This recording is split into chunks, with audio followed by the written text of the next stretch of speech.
What's up YouTube, Jeff back again. Today I'm doing a review of the TicWatch E2 from Mobvoi. Huge shout out to them for sending out the watch for review. It's been a while since I've reviewed an Android Wear / Wear OS / whatever Google's deciding to call it now device. Mainly because just I feel like the operating system hasn't come far enough. There haven't been enough changes, but this is a really compelling watch at a compelling price point. So I want to take a look at it. So we're going to do that. So a couple of the specs here that are important here on the side. Swim-proof, 5 ATMs, lightweight design. I'll talk more about that in a second, the feel on the wrist. Built-in GPS and heart rate sensor. What you get in the box, you get a USB charging dock. It is a proprietary one, not wireless charging. User manual, and of course the TicWatch E2. On the back, of course, just some of the stuff about software and Wear OS in general. So nothing groundbreaking in the box. The watch itself, though, has a really nice design. One of the things I do like about this watch is because it is at a little bit lower price point. I believe it's $159 retail, but you can find it a little bit cheaper, is it does have a plastic design on the body, which leads to two things. One, it leads to it being very lightweight, so when you wear this on your wrist, you guys can kind of see how it looks on my wrist there. It is a fairly large watch. I had my wife try it on, and I don't know that she would wear it on a daily basis, so it's probably a watch for someone with a larger wrist, mainly guys.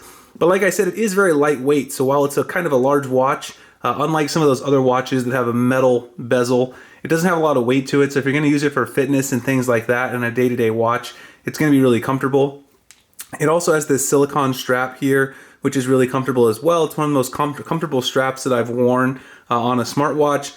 Obviously, if you're going to be sweating in this a lot, doing a lot of working out, which I did use it for the gym a little bit, then that's going to be a real plus as well, because if you have a leather band or something like that, obviously that's no good to be sweating in all day.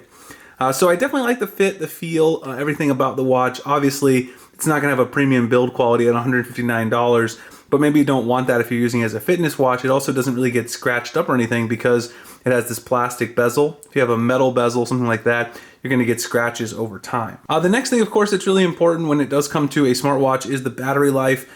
This thing gets pretty good overall battery life. I've been using it for a couple of weeks. I do get about 2 days of use out of it, which is a pretty big achievement for a Wear OS device, in my particular opinion. As many as I've used, most of the time I don't get 2 days out of it. I usually get 2 days out of my Apple Watch, and I also get 2 days out of the Gear smartwatch, the Galaxy Sport. But this one competes with those. Very, very impressive.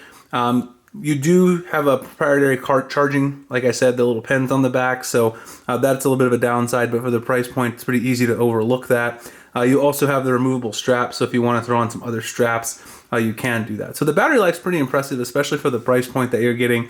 I, of course, was running the always-on display the entire time, and I had all my notifications enabled, so I'm getting notifications from YouTube Studio, getting a bunch of comments, answering comments, Twitter, and all of my regular stuff like that.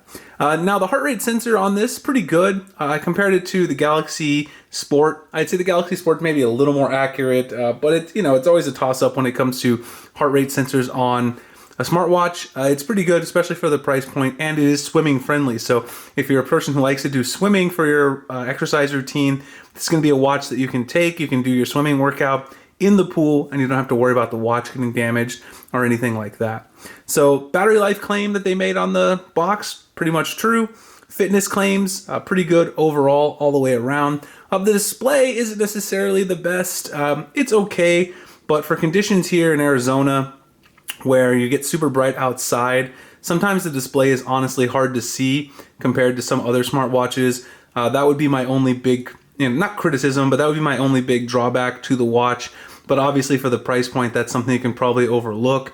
If you're mainly going to be using it indoors, if you're going to be using it at the gym indoors and not running outside or anything like that, then that might not be a big issue.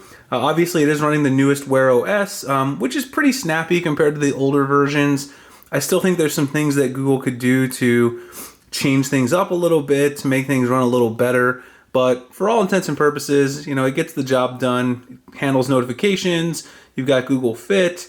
There's a couple specific apps from Mobvoi, like a swimming app to keep track of workouts in that way, and other things like TicPulse, health, exercise, because this one is marketed mainly towards the fitness. In fact, you guys saw it has the water right there on the front, mainly marketed to the swimmers out there.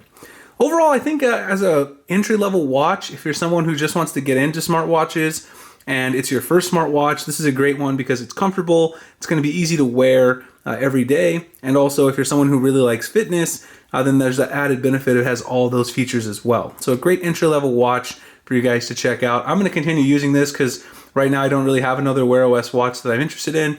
Google is making some updates to Wear OS later this year, so we'll see how those go, and hopefully they can improve things a little bit. In case anyone's wondering, I am using the TicWatch E2 with my OnePlus 7 Pro.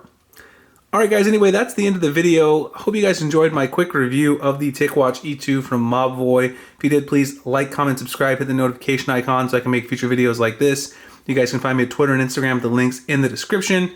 I really appreciate you guys checking it out, and I'll see you in the next one. Thanks a lot for watching.